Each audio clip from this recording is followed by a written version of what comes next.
Magandang araw po sa inyong lahat. Tayo ay nasa tag-ulan na at ngayon ay July 8, 2026. At habang ang ating Senado ay binabagyo rin ng mga pagsubaybay at panunood ng mga tao at komento ng mga mamamayang Pilipino. Okay, kabi-kabila ang bangayan at ang kanilang pag-aaway, pagpupumilit na gustuhin yung gustong mangyari. Okay, dalawang paksyon So, paksyon ng pro Marcos at yung sa Duterte. Okay, yung mga ayaw na lang sa mga Marcos at ayaw na rin sa mga Duterte. So, kaya nga po may impeachment trial na nagaganap sa ating bansa upang matanggal sa posisyon si Vice President Sara Duterte. Well, habang ang ating bansa naman ay naharap sa mga sunod-sunod na mga pagbagyo, nauna na rito yung Francisco nung nakaraan na hindi naman siya nakaapekto bagamat nagkaroon ng bugso ng hangin, pag-ulan. So, nagkaroon ng mga pagbaha sa ibang lugar. Kaya, kumusta na po kayo sa inyong mga lugar? So, tayo po ay mag-ingat, patuloy na manalangin, at huwag tayong magtiwala sa sarili natin. At sumunod tayo sa kinauukulan ng tamang pag-iingat o paglilikas upang tayo ay maligtas sa mga disgrasya sa kuna ng mga pagkalunod o mabagsakan tayo ng mga bahay dahil po sa lakas ng mga bagyong dumarating. So ngayon po ay may bagyong yung Bobby po na ang international name Inday sa ating bansa ang kanyang pangalan. Sa dagat Pasipiko at papunta po dito, nakapasok na po ito sa Philippine Area of Responsibility. At ito po ay super typhoon at salamat at hindi naman tayo tutumbukin. Yan ang isang napakalaking dapat nating pagpasalamat sa ating Panginoong Diyos. At lagi ho tayong manalangin na iiwas ho tayo ng Diyos ang ating bansa, o kung pumasok, iiwas ang ating mga bahay. Magtiwala tayo sa Diyos, ilapit ang ating buhay sa Diyos, sumunod sa Diyos, ipasakop sa Diyos, magtiwala kay Jesucristo, kilalanin siya bilang Panginoon tagapagligtas. Well, tayo ay daraan sa mga ganyang pagsubok sa ating buhay. Yan ay bahagi ng either sumpa, okay, na nangyayari sa ating bansa o cycle na dapat nating maranasan, madaanan. Kaya pag-iingat po mga kababayan. So, ito naman pong bagyong ito na si Inday ay dadaan lang sa may karagatan ng Northern Luzon at sa dulo po ito sa may bandang Babuyan Island, o dadaan po ito ng Taiwan at saka sa going to Japan. Kaya buti at hindi magla-landfall. So, kaya panalangin natin na huwag dumiretso. By Saturday, it will be out na ng Philippine Area of Responsibility. So, kaya patuloy tayong manalangin at magpasalamat sa Diyos sa kanyang ginagawang pag-iingat. Pakinggan natin itong balita mula sa Pag-asa, weather update 5 p.m. Di naman tayo ganong maapektuhan nito, kundi maaari magdulot lang din ng mga pag-ulan at bugso ng hangin. Ito sa Aurora ay maganda pa naman ang panahon. Magandang hapon, ako po si Benison Estareja. Meron muli tayong update patungkol sa ating monitor na si Super Typhoon Inday with international name na Bavi as of Miyerkules po, 5 in the afternoon. Huling namataan po ang Super Typhoon Inday dito po sa may silangan ng Northern Luzon, 1,170 kilometers away as of 4 in the afternoon. May taglay pa rin na hangin na 195 kilometers per hour malapit sa kanyang mata at may pagbugso hanggang 240 kilometers per hour.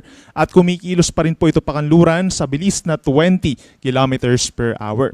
Base po sa ating data satellite animation, wala pang direktang epekto itong kabuuan ng Super Typhoon Inday. However, we're seeing itong southwest monsoon or hanging habagat, unti-unting pinalalakas ang mga pag-ulan dito sa bahagi po ng Visayas and Mindanao. Simula po hapon, ngayong hapon hanggang bukas ng madaling araw, mataas ang tsansa ng ulan dito po sa may Western Visayas, Negros Island region, ganyan din sa may Zamboanga Peninsula, patuloy ang mga pag-ulan natin overnight, ganyan din sa Bangsamoro region, Socsargen at yung mga nearby areas pa dito sa may Northern Mindanao. So mag-ingat pa rin po sa banta ng mga pagbaha at pagguho ng lupa.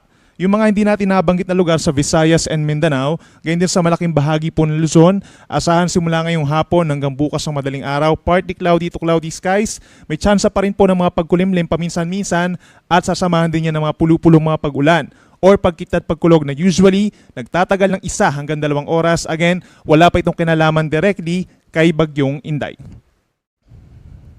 Base naman po sa pinakahuling track ng Pag-asa, inaasahang kikilos pa rin ang bagyo dito po sa may northern portion of Philippine Sea sa susunod po na 3 araw. So nakikita natin, within the next 24 hours, mananatili pa rin po itong sobrang lakas bilang isang super typhoon at maring bukas po ng hapon or gabi ay bahagyang humina ito bilang isang typhoon. However, mananatili pa rin malakas po ito na bagyo, no? From tomorrow up until Saturday, unti-unting aakyat pa ito, no? At pinakamalapit dito sa may extreme northern Luzon, pagsapit po ng Friday ng hapon, around 500 or more or less 500 kilometers po mula dun sa kanyang mata. Patungo po ito sa pagitan ng Okinawa, Japan and Northern Taiwan. Simula po yan sa madaling araw hanggang sa tanghali po ng Sabado at lalabas ng Philippine Area of Responsibility Sabado ng umaga or tanghali. At base rin po sa ating latest track, kung mapapansin po nila sa mga nagtatanong kung ito ba'y maglalandfall pa talaga, maglalandfall pa ba or hindi na, base po sa ating latest track, itong probability cone na tinatawag natin, medyo makipot po siya. No? Nakikita natin na maaaring bahagyang bumaba na lamang or bahagyang umakyat yung sentro mismo ng Bagyong Inday. So kung ipoproject po natin yan, malayo ang Batanes and Babueng Group of Islands dun sa projected cone of probability natin regarding dito kay Super Typhoon Inday. However, isa pa nating manonotice, yung napakalawak naman po na diametro ng bagyo, no? So nasa 1,700 to 1,800 kilometers po across yung kabuuang lawak ng bagyo, which is enough para po i-cover yung halos buong Pilipinas. Kaya mabuti na lamang po, no, at hindi ito magla-landfall at medyo malayo nga yung magiging sentro niya sa ating kalupaan. Pero mahagip pa rin itong malaking bahagi po ng northern and eastern sections po of Luzon sa susunod po na 24 to 48 hours at makakaranas sa mga pabugso-bugsong hangin po simula po bukas. Itong mga merong pong wind signals na makikita niyo po mamaya, no. Ito po yung ating tropical cyclone wind signal number 1. Nananatili po sa may Batanes, gayon din sa may Cagayan, including Babuyan Islands, Isabela, northeastern portion of Quirino, gayon din sa may Apayao, northern portion of Abra, Kalinga, eastern portion ng Mountain Province, eastern portion of Ifugao, maging dito rin po sa may Ilocos Norte, northern portion of Aurora, northern and central portions of Catanduanes, meron din pong signal number 1. So ibig sabihin, possible po bukas ng tanghali masisimulang maramdaman ng ating mga kababayan po dito sa may northern Luzon, Aurora and Catanduanes yung pabugso-bugsong hangin na posible pong makasira or makapagpatumba ng ilang maliliit po na puno at makasira ng ilang parte po ng mga kabahayan po na yari sa light materials. Hindi rin natin inaalis yung chance na magtataas pa tayo ng wind signals number 2 and number 3 by tonight or tomorrow sa paglapit po nitong si Bagyong Inday dito po sa bahagi ng Batanes and Cagayan habang lumalapit nga po ang bagyo. Yan muna latest mula dito sa Weather Forecasting Center po ng Pag-asa. Bago po tayo magtapos, isang paalala lamang po sa ating mga kababayan na mag-prepare na po as early as now, no, kung kayo po ay maapektuhan ng malalakas na hangin sa may northern and eastern Luzon. I-reinforce na po yung ating mga kabahayan at yung mga kababayan po natin na uulanin sa mga susunod na araw all the way hanggang sa weekend is make sure po na alam natin kung ano yung mga lugar na posibleng bahain at makipag-coordinate sa inyong mga local government units kung kinakailangan po ng rescue or evacuation. Muli po ako si Benison Estareja. Mag-ingat po tayo.